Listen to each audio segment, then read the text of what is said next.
दोस्तों, मैं आरिफ खान एक बार फिर क्राइम एक्सप्लोजर न्यूज़ रूम से नए मुद्दों और ताज़ा खबरों के साथ। वर्तमान परिवेश में बीजेपी की राह का कांटा कांग्रेस और समाजवादी है, इसलिए वह इन दोनों के पर कतरने के लिए हर वक्त तैयार भी रहती है। कुछ दिन पहले आजम खान को कोर्ट से सज़ा हुई थी 3 साल की, उनकी तुरंत ही विधायकी भी निरस्त करा दी गई थी। उसके बाद अब्दुल्ला आजम को 2 साल की सज़ा हुई, उनकी भी विधायकी तुरंत ही निरस्त करा दी गई। अब राहुल गांधी को 2 साल की सज़ा हुई है, लेकिन कहते हैं कि ये जो पासा है उल्टा पड़ गया है, क्योंकि पूरे देश की जो संवेदनाएं हैं और हमदर्दी जो है वो राहुल गांधी के साथ हो गई है। संजय शर्मा बहुत बड़े पत्रकार पैनलिस्ट हैं और उनको सियासी बहुत पकड़ है और सियासी बातें करते हैं। सुनिए उन्होंने इस संबंध में जो कुछ कहा है, यानी राहुल गांधी को जो 2 साल की सज़ा हुई है, इस पर जो उनका कहना है वो शायद ये अभी तक किसी और चैनल पे आपने नहीं सुना होगा। बड़ी ईमानदाराना उन्होंने बातें कही हैं।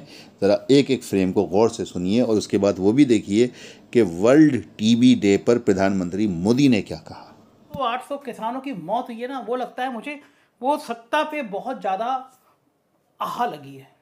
अब बाबा बागेश्वर को, करौली वाले बाबा को बुला के थोड़ी पूजा अर्चना करनी चाहिए कि थोड़ा थोड़ा दिन अच्छे हों। अब बड़े मन से सजा हुई थी आज राहुल गांधी को। खड़गे जी ने कहा हमें तो पता ही था कि सजा होने वाली है, जज पे जज बदले जा रहे थे। पता चला है कि ये जज साहब एंड टाइम पे एंट्री करे, 2 साल की सजा हुई। साहब की टीम बड़ी खुश थी कि अब तो कहा जाएगा कि राहुल गांधी बाकी पप्पू हैं, इन्हें बोलने की तमीज़ नहीं है, ये क्या क्या बोलते हैं, मर्यादा खराब करते हैं, लंदन में बोला है। लेकिन दिन भर के जो थर्मामीटर है राजनीति नापने का, वो तो राहुल गांधी के पक्ष में चला गया। वो जिनको पप्पू कह रहे थे उन्होंने पूरी चौसर पलट दी। लोग कह रहे हैं कि अगर राहुल गांधी जमानत नहीं कराते, गिरफ्तार होकर जेल चले जाते तो सारा सीन ही बदल जाता। कर्नाटक का चुनाव कांग्रेस घर बैठे जीत जाती। लेकिन मैं आज आपको बात करूंगा कुछ पुराने मुद्दों की, कुछ बयान सुनाऊंगा और कुछ राजनीतिक हालात पे बात करूंगा कि आखिर ये दिन खराब हो रहे हैं तो क्यों हो रहे हैं। आखिर जन्मपत्री में कौन सा ग्रह बैठ गया है। क्या शनि की 7.5 शुरू हो गई है क्या कि जो एक के बाद एक चीजें बिगड़ रही है। तो मैं आपको अतीत से शुरू करता हूँ, वो 2015 का तक ले चलता हूँ, आपको 2015 के साल में ले चलता हूँ। तब प्रधानमंत्री नरेंद्र मोदी जी ने बिहार की एक सभा में कहा था कि नीतीश कुमार का डीएनए ही खराब है। अब आप खुद सोचिए, 2 मिनट को शांत होकर सोचिए। देश के गौरवशाली, देश के गौरवमयी प्रधानमंत्री को उनके भक्त कहते हैं कि विश्व में इतना ताकतवर कोई प्रधानमंत्री नहीं है, इतना ओजस्वी कोई प्रधानमंत्री नहीं है, वो एक मुख्यमंत्री को कहे कि इनका डीएनए ही खराब है। पता, इससे भद्दी और आपत्तिजनक भाषा कोई नहीं हो सकती, मेरा दावा है। लेकिन फिर भी मोदी जी पर कोई मुकदमा या सजा नहीं हुई। लगभग उसी समय, उसी दौर में केंद्रीय राज्य मंत्री साध्वी निरंजन ज्योति ने रामजादे बनाम हरामजादे, ये इस तरह का बेहद आपत्तिजनक बयान एक दो बार नहीं कई बार दिया, मगर फिर भी कोई मुकदमा या सजा उनको नहीं हुई। ठीक इसी तरह से केंद्रीय मंत्री और भारतीय जनता पार्टी के नेता प्रेम कुमार धूमल के साहबजादे, केंद्रीय मंत्री अनुराग ठाकुर, चमकता हुआ चेहरा, डिजाइनर कपड़े, जान गए ना, पहचान गए ना। उन्होंने भरी जनसभा में मंच से कहा कि देश के गद्दारों को गोली मारो सालों को। ये नारा लगा, पूरी दुनिया शर्मिंदा हो गई कि लोकतंत्र का सबसे बड़ा देश कहा जाता है, भारत से बड़ा कोई लोकतांत्रिक देश नहीं है, उसका एक मिनिस्टर मंच पे कह रहा है देश के गद्दारों को गोली मारो सालों को। इस जैसा बेहद शर्मनाक बयान दिया था अनुराग ठाकुर ने, मगर अफसोस की कोई कार्रवाई मंत्री जी के खिलाफ नहीं हुई। उससे भी पहले ले चलता हूं मैं आपको, 2012 में तो शशि थरूर की पत्नी सुनंदा पुष्कर पर निशाना साधते हुए गुजरात के मुख्यमंत्री थे साहेब, नरेंद्र मोदी जी ने 50 करोड़ की गर्लफ्रेंड जैसा बेहद घटिया बयान दिया था, मगर तब भी कोई कार्रवाई नहीं हुई। खुद प्रधानमंत्री नरेंद्र मोदी जी ने कांग्रेस की विधवा जैसे शब्दों का प्रयोग किया था, लेकिन फिर भी कुछ नहीं हुआ। एक बार तो भारतीय जनता पार्टी के नेता थे प्रमोद महाजन, कैशियर वेशियर सारा लेन देन दूसरे अमर सिंह थे। अब नहीं है तो उन पर कुछ कमेंट करना ठीक नहीं है। उनके सगे भाई ने उनकी हत्या कर दी थी, पैसों का लेन देन था। तो वो जो प्रमोद महाजन थे उन्होंने सोनिया गांधी की तुलना मोनिका लेविंस्की से कर दी थी। जानते होंगे मोनिका लेविंस्की सेक्स कांड में पूरी दुनिया उनको पहचानती थी। अब बताइए कोई मिनिस्टर इस तरह सोनिया गांधी की तुलना मोनिका लेविंस्की से कर रहा है, लेकिन फिर भी कोई कार्रवाई इस देश में नहीं हुई। मगर आज जो कुछ भी राहुल गांधी के साथ हुआ उसने भारतीय राजनीति में ना भूतो ना भविष्यति, ना पहले कभी हुआ ना कभी आगे हो सकता है, इस जैसी लकीर खींचने का काम कर दिया। राहुल गांधी के एक चुनावी संबोधन में दिए गए बयान को लेकर उन्हें 2 साल की सजा सुनाई गई। आखिर क्या कहता राहुल गांधी ने, मैं आपको सुनवाता हूं। ये भाषण सुन लीजिए जो कर्नाटक के दौरे में, कर्नाटक के मंच पे, चुनावी मंच पर राहुल गांधी ने कहा था। सुनिए। आपसे कहते हैं काले धन के खिलाफ लड़ाई, आपको धूप में बैंक की लाइन के सामने खड़ा करते हैं, आपके जेब में से पैसा निकाल के बैंक में डालते हैं और फिर आपको पता लगता है कि आप ही का पैसा नीरव मोदी उठा के भाग गया। 35,000 करोड़ रुपए आपकी जेब से निकालकर उसकी जेब में। मेहुल चौकसी, ललित मोदी। अच्छा, एक छोटा सा सवाल, इन सब के नाम, इन सब चोरों के नाम मोदी मोदी मोदी कैसे हैं? नीरव मोदी, ललित मोदी, नरेंद्र मोदी, और अभी थोड़ा ढूंढेंगे तो और बहुत सारे मोदी निकलेंगे। सुना आपने, एक व्यापारी, एक बिजनेसमैन सैकड़ों करोड़ रुपए लेकर देश से भाग गया, कई भागे। अभी पिछले दिनों में चौकसी जी के लिए इंटरपोल ने अपना नोटिस ही वापस कर लिया। मतलब अब मेहुल चौकसी भारत के अलावा दुनिया में कहीं घूमेंगे। क्या स्थिति हो गई है भारत की? यहाँ का हजारों करोड़ रुपए लेके भागे हुए व्यक्ति का इंटरपोल नोटिस वापस कर देता है, हम कुछ कर नहीं पाते। आपने देखा होगा राहुल गांधी ने नीरव मोदी, ललित मोदी जैसे भगोड़ों पर टिप्पणी की थी, लेकिन उस मामले को तिल का ताड़ बना दिया गया। इसको देखकर मुझे कई बार यह भ्रम हो जाता है, क्या मोदी शब्द कोई असंसदीय शब्द है, पार्लियामेंट में ना बोलने वाला शब्द जिसको लेकर इतना बवाल हो रहा है? क्योंकि इस तरह का जो शब्द होता है, जो असंसदीय शब्द होता है, उसको बोलने पर ही बवाल होता है। अब आपको संसदीय शब्दों से जुड़ा मैं एक बहुत मजेदार किस्सा सुनाता हूं। पहले संसद में गोडसे और शकुनी, इन शब्दों को भी असंसदीय शब्दों की श्रेणी में रखा जाता था। मतलब आप ये हाउस में ये शब्द प्रयोग में नहीं कर सकते। लेकिन बाद में जब गोडसे सरनेम और शकुनी नाम वाले व्यक्ति लोकसभा पहुंचे तो बड़ी परेशानी हो गई। तब इन शब्दों को असंसदीय शब्दों की श्रेणी से हटा दिया गया। अब ऐसे में सवाल उठता है कि राहुल गांधी के मोदी शब्द के इस्तेमाल पर इतनी आपत्ति क्या हो गई, जबकि ये तो शब्द संसदीय है, मोदी जी प्रधानमंत्री हैं। और ध्यान दीजिए, ये बात राहुल गांधी ने 2019 में कही थी, और उस दौर को यदि आप याद करेंगे तो आपको पता चलेगा कि चारों तरफ मोदी मोदी की गूंज हो रही थी। बैंक फ्रॉड के मामले में नीरव मोदी और मुकेश मोदी की चर्चा थी, तो आईपीएल के मामले में ललित मोदी, भयंकर गूंज हो रही थी। लोकसभा चुनाव चल रहा था तो स्वाभाविक है कि नरेंद्र मोदी भी चर्चा में थे। मेरे एक मित्र ने उस समय मजाक में कहा भी था कि यदि आज के दौर में हम आपके हैं कौन फिल्म, याद है ना वो फिल्म माधुरी दीक्षित और सलमान खान वाली, उसने कहा कि अगर आज के दौर में ये पिक्चर बनी होती तो उस गाने के बोल होते हाय राम मोदियों का है जमाना। लेकिन अब यही मोदी बोल राहुल गांधी की सजा मुकर्रर करवा चुके हैं। ऐसे में सवाल उठता है कि इस पूरे प्रकरण पर राहुल गांधी या भारतीय जनता पार्टी को क्या हासिल हुआ। तो मैं आज आइए इस वीडियो में आपको ये समझाने की कोशिश करता हूं। पिछले कुछ दिनों से राहुल गांधी के ऑक्सफोर्ड यूनिवर्सिटी में दिए गए बयान को लेकर भारतीय जनता पार्टी के लोग उनसे माफी मांगने की मांग कर रहे हैं, लगातार कर रहे हैं। लेकिन इस माफीनामे की मांग के बीच खुद मोदी जी के कई पुराने बयान उभर कर सामने आ गए, जिसमें एक बयान में तो मोदी जी ये भी कह रहे हैं कि भारत में पैदा होने वाले लोग ये सोचते थे कि कौन सा पाप किया है जो यहां पे पैदा हो गए।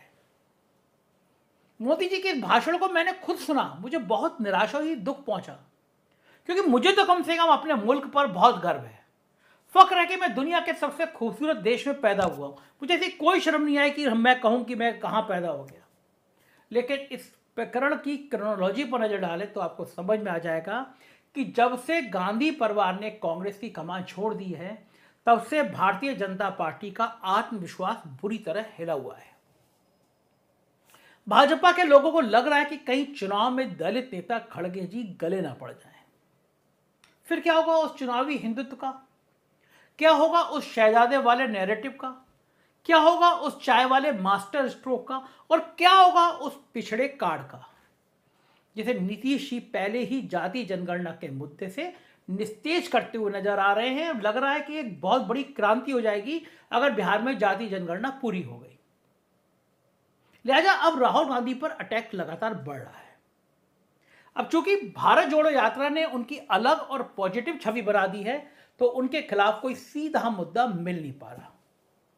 अब तो हालत यह हो गई कि जब से एक पैनलिस्ट ने एक टीवी डिबेट में कह दिया कि लोग अपने बच्चे का नाम पप्पू तो खुशी खुशी रखते हैं, लेकिन कोई भी अपने बच्चों का नाम फेकू नहीं रखता, तब से राहुल को पप्पू कहने में भी पैनल के लोग, टीवी वाले एंकर लोग और बाकी लोग, यात्रा ने उनकी अलग और पॉजिटिव छवि बना दी है, तो उनके खिलाफ कोई सीधा मुद्दा मिल नहीं पा रहा। अब तो हालत यह हो गई कि जब से एक पैनलिस्ट ने एक टीवी डिबेट में कह दिया कि लोग अपने बच्चे का नाम पप्पू तो खुशी खुशी रखते हैं, लेकिन कोई भी अपने बच्चों का नाम फेकू नहीं रखता, तब से राहुल को पप्पू कहने में भी पैनल के लोग, टीवी वाले एंकर लोग और बाकी लोग डरने लगे, बीजेपी के लोग डरने लगे। ऊपर से राज्यों की जो तस्वीर उभर रही है वो 2024 में और भी डराती हुई नजर आ रही है। बिहार में नीतीश लालू एक हो चुके हैं, महाराष्ट्र में उद्धव ठाकरे, शरद पवार और कांग्रेस एक हो चुके हैं, हिमाचल, राजस्थान, छत्तीसगढ़ में कांग्रेस सरकार कर्मचारियों को पुरानी पेंशन दे चुकी है और मध्य प्रदेश और कर्नाटक में पेंशन देने के वादे के साथ चुनाव में उतर रही है। और इन दोनों राज्यों में हालात खराब हैं। हरियाणा से भी साहब के लिए कोई अच्छे संकेत नहीं है। ममता, नवीन बाबू और केसीआर अपने अपने राज्यों में बीजेपी को समेट देने पर आमादा है। अब ऐसे में भाजपा सिर्फ उत्तर प्रदेश, गुजरात, उत्तराखंड और आसाम के बूते लोकसभा में क्या कर पाएगी, ये सवाल साहिब और उसके दोनों टास्क मास्टरों को खाया जा रहा है। और इसी बौखलाहट का नतीजा है कि जो राहुल गांधी 2024 में कांग्रेस के कोच की भूमिका तक खुद को सीमित रखना चाहते हैं, अब बीजेपी उन्हें जबरदस्ती कप्तान बनाने पर उतारू है। अरे भाई, कप्तानी तो उनके परिवार ने छोड़ दी और खड़गे साहब को दे दी, फिर आप उनसे क्यों नहीं टकरा रहे हैं? लिहाजा राहुल गांधी को केंद्र में रखकर विसार बिछाने की भाजपाई रणनीति को भांपकर जब खुद राहुल गांधी ने खुद को सत्ता की होड़ से पीछे कर लिया है, तो फिर उन्हें कभी माफी मांगने के बहाने, तो कभी 4 साल पुराने बयानों पर घेर कर केंद्र में रखने की जो कोशिशें हो रही हैं, इसका राजनीतिक मकसद आप सभी समझ सकते हैं। सूरत की डिस्ट्रिक्ट कोर्ट के फैसले से राहुल गांधी सत्ता की होड़ के केंद्र में तो नहीं आएंगे, लेकिन राजनीतिक चर्चा के केंद्र में बने रहेंगे। सवाल यह है कि क्या क्या भविष्य में होने मारा जा रहा है, ये बहुत ज्यादा परेशानी साहब के लिए पैदा हो रही है। कुल मिलाकर राहुल को बलि का बकरा बनाने की कोशिश में साहब और उनकी टीम जुट गई है। प्लान कर रहे हैं कि क्या करें कि राहुल गांधी ही मेन स्ट्रीम में आए, खड़गे पीछे रहे। भाजपा के हाथ पूरे घटनाक्रम में जलते हुए ही नजर आ रहे हैं। कहीं ऐसा ना हो कि जिस खड़गे से भाजपा वाले डर रहे हैं, कहीं राहुल उस डर को वास्तविकता में बदलने वाला ऐलान ना कर दें। बीजेपी डर रही है कि कांग्रेस ने अगर ऐलान कर दिया कि हम देश को एक दलित प्रधानमंत्री देना चाहते हैं, खड़गे जी हमारे अगले प्रधानमंत्री होंगे। और ये माना जा रहा है कि कर्नाटक के चुनाव नतीजों के बाद ये ऐलान हो सकता है। भारतीय जनता पार्टी को लग रहा है कि अगर ये ऐलान हो गया तो दलितों के बीच में बढ़ती हुई चेतना क्रांति ना कर दे। दलित नाराज हैं, दलित परेशान हैं, दलित बेचैन हैं। खड़गे का बयान बीजेपी की रातों की नींदें उड़ाए हुआ है। राहुल गांधी को घेरने की कोशिश में चौसर पिछाई तो बहुत अच्छी थी, लेकिन प्यादे साहब के ही पिटते हुए नजर आ रहे हैं। वर्ल्ड टीवी डे पर प्रधानमंत्री ने जो भाषण दिया, ऐसा भाषण शायद ही कोई राजनेता दे पाए। एक एक फ्रेम को गौर से सुनिए कि उन्होंने क्या क्या कहा है। साथ काम किया है, जैसे पीपल्स पार्टिसिपेशन, जन भागीदारी, एनहेंसिंग न्यूट्रिशन, पोषण के लिए विशेष अभियान, ट्रीटमेंट इनोवेशन, इलाज के लिए नई रणनीति, टेक इंटीग्रेशन, तकनीक का भरपूर इस्तेमाल और वेलनेस एंड प्रिवेंशन, अच्छी हेल्थ को बढ़ावा देने वाले फिट इंडिया, खेलो इंडिया, योग जैसे अभियान। साथियों, टीबी के खिलाफ लड़ाई में भारत ने जो बहुत बड़ा काम किया है वो है पीपल्स पार्टिसिपेशन, जन भागीदारी।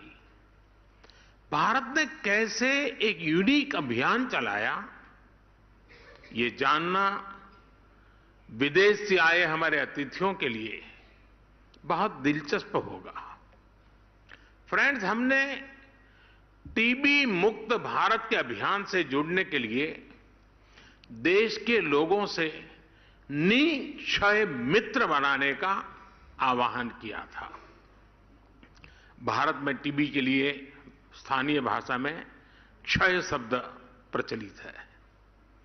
इस अभियान के बाद करीब 10 लाख टीबी मरीजों को देश के सामान्य नागरिकों ने एडॉप्ट किया है, गोद लिया है। आपको जानकर हैरानी होगी, हमारे देश में 10-12 साल के बच्चे भी निक्षय मित्र बनकर टीबी के खिलाफ लड़ाई को आगे बढ़ा रहे हैं। ऐसे कितने ही बच्चे हैं जिन्होंने अपना पिगी बैंक तोड़कर टीबी मरीजों को एडॉप्ट किया है। टीबी के मरीजों के लिए इन निक्षय मित्रों का आर्थिक सहयोग 1000 करोड़ रुपए से ऊपर पहुंच गया है। टीबी के खिलाफ दुनिया में इतना बड़ा कम्युनिटी इनिशिएटिव चलना अपने आप में बहुत प्रेरक है। मुझे खुशी है कि विदेशों में रहने वाले प्रवासी भारतीय भी बड़ी संख्या में इस प्रयास का हिस्सा बने हैं। और मैं आपका भी आभारी हूं, आपने अभी आज वाराणसी के 5 लोगों के लिए घोषणा कर दी।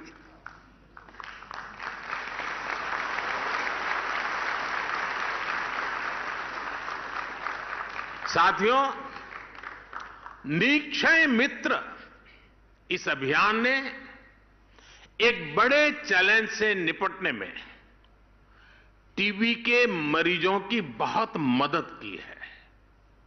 ये चैलेंज है टीबी के मरीजों का पोषण, उनका न्यूट्रिशन।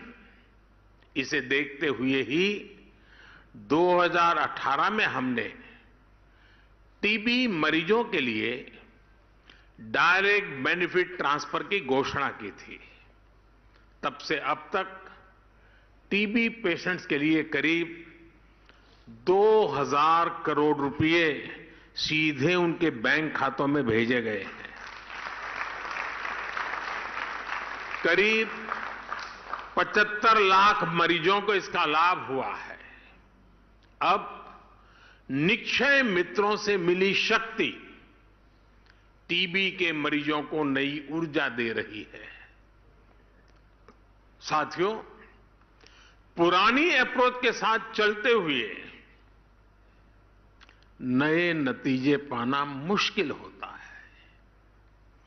कोई भी टीबी मरीज इलाज से छूटे नहीं, इसके लिए हमने नई रणनीति पर काम किया। टीबी के मरीजों की स्क्रीनिंग के लिए, उनके ट्रीटमेंट के लिए हमने आयुष्मान भारत योजना से जोड़ा है। टीबी की मुफ्त जांच के लिए हमने देश भर में लैब्स की संख्या बढ़ाई है। ऐसे स्थान जहां टीबी के मरीज ज्यादा है, वहां पर हम विशेष फोकस के रूप में कार्य योजना बनाते हैं। आज इसी कड़ी में, और ये बहुत बड़ा काम है, टीबी मुक्त पंचायत। इस टीबी मुक्त पंचायत में हर गांव के चुने हुए जनप्रतिनिधि मिलकर के संकल्प करेंगे कि अब हमारे गांव में एक भी टीबी का मरीज नहीं रहेगा। उनको हम स्वस्थ करके रहेंगे। हम टीबी की रोकथाम के लिए 6 महीने के कोर्स की जगह केवल 3 महीने का ट्रीटमेंट भी शुरू कर रहे हैं। पहले मरीजों को 6 महीने तक हर दिन दवाई लेनी होती थी। अब नई व्यवस्था में मरीज को हफ्ते में केवल 1 बार दवा लेनी होगी। यानी मरीज की सहूलियत भी बढ़ेगी और उसे दवाओं में भी आसानी होगी। साथियों, टीबी मुक्त होने के लिए भारत टेक्नोलॉजी का भी ज्यादा से ज्यादा इस्तेमाल कर रहा है। हर टीबी मरीज के लिए बहुत बड़ा संकल्प लिया है और संकल्प लिया है देशवासियों के भरोसे। भारत में हमने कोविड के दौरान हेल्थ इंफ्रास्ट्रक्चर का कैपेसिटी एनहांसमेंट किया है। हम trace, test, track, treat and technology पर काम कर रहे हैं। ये स्ट्रैटेजी टीबी के खिलाफ हमारी लड़ाई में भी काफी मदद कर रही है। भारत की इस लोकल अप्रोच में बड़ा ग्लोबल पोटेंशियल मौजूद है, जिसका हमें साथ मिलकर इस्तेमाल करना है। आज टीबी के इलाज के लिए 80% दवाएं भारत में बनती हैं। भारत की फार्मा कंपनियों का यह सामर्थ्य टीबी के खिलाफ वैश्विक अभियान की बहुत बड़ी ताकत है। मैं चाहूंगा भारत के ऐसे सभी अभियानों का, सभी इनोवेशंस का, आधुनिक टेक्नोलॉजी का, इन सारे प्रयासों का लाभ ज्यादा से ज्यादा देशों को मिले, क्योंकि हम ग्लोबल गुड के लिए कमिटेड हैं। वीडियो अगर पसंद आई हो तो लाइक कीजिए, शेयर कीजिए और चैनल को जरूर सब्सक्राइब कीजिए ताकि डायरेक्ट नोटिफिकेशंस आप तक पहुंचते रहें।